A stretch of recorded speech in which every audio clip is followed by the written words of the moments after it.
Hi, I want to discuss stress with you. Okay, when we are when we were in paleo times, there was stress in high doses. We had stress in high doses, and very rarely, like once a week or something like that, when we saw a tiger or something like that. Then we had a high stress level because we had to run for our lives, for example, or we had to be very careful.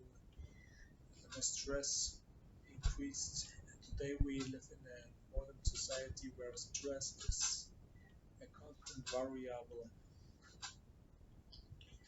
Stress is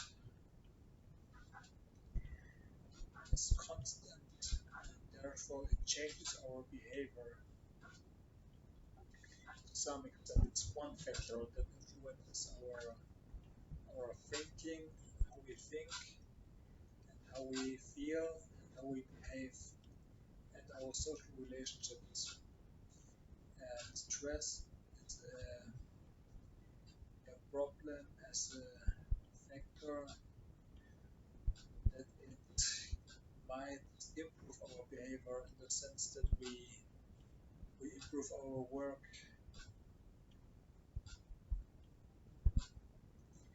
and this means that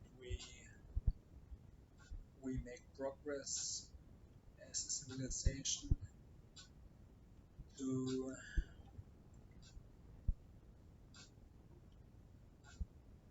because we work.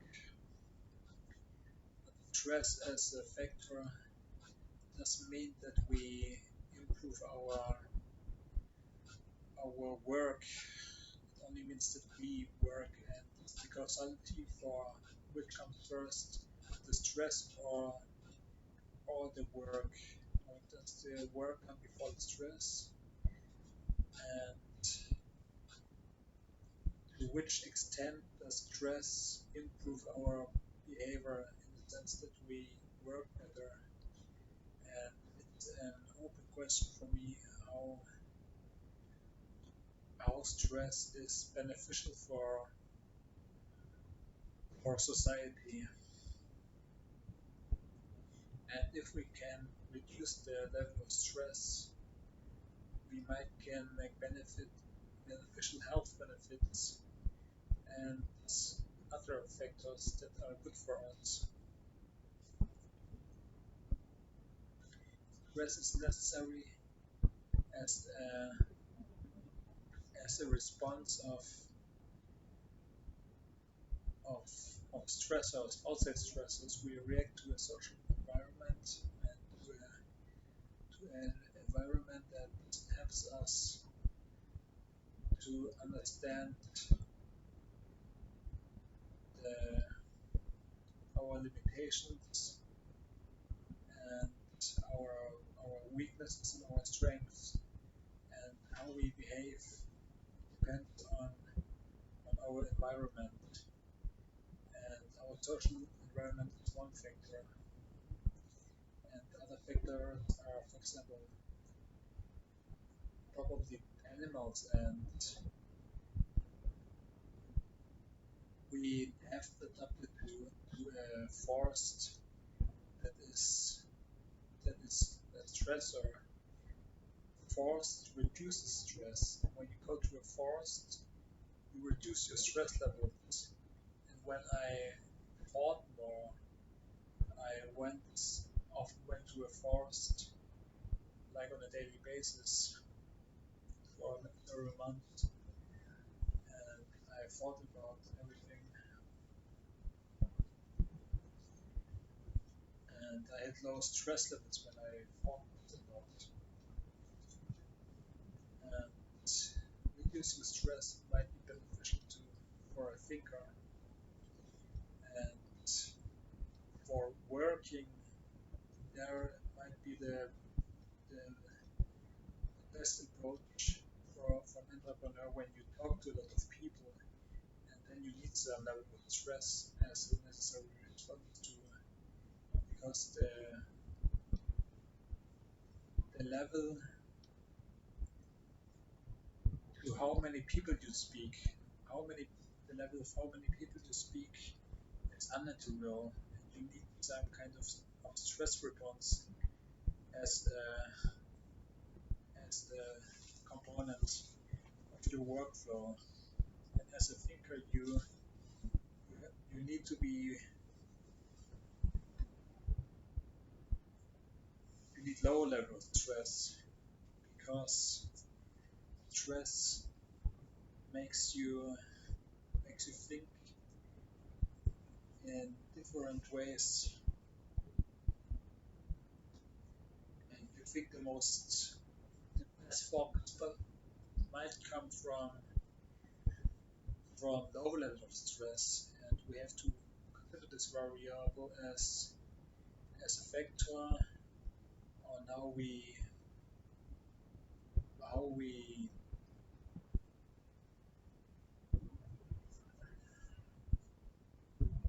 build our society. For example, when you were at academia, which level of stress do you have, and how does it influence your work? You are you are prone for producing things when you work at academia, but ideas flow in non-linear ways.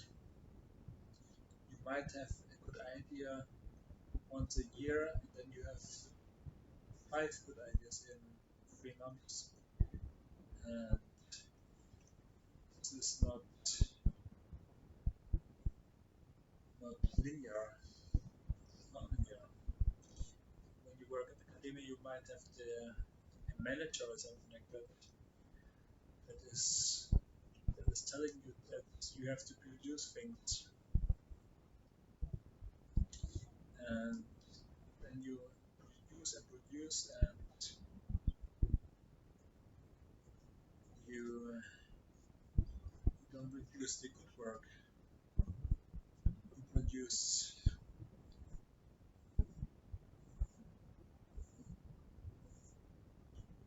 mediocre work, or work that is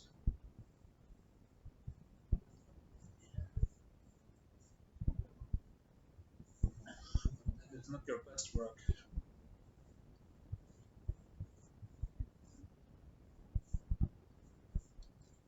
Why you need low level of stress.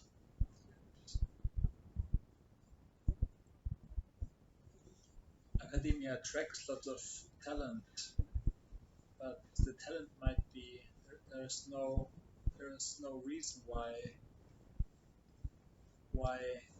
the it's a logical uh, file.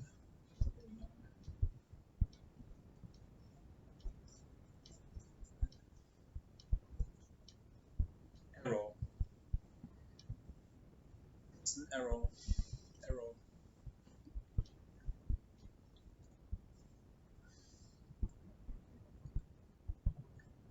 Academia. Arrow. Talent.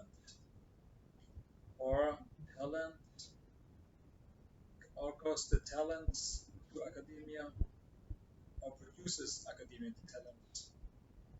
And I question whether academia produces a lot of talent because it attracts a lot of talent.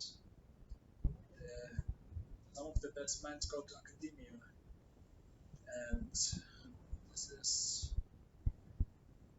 this leads to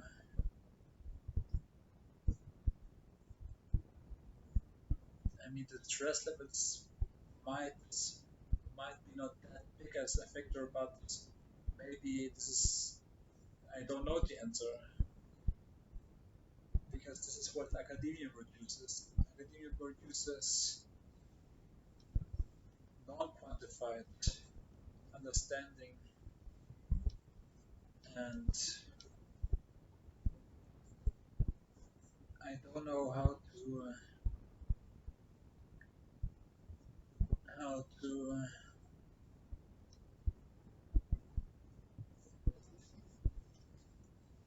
to solve this problem,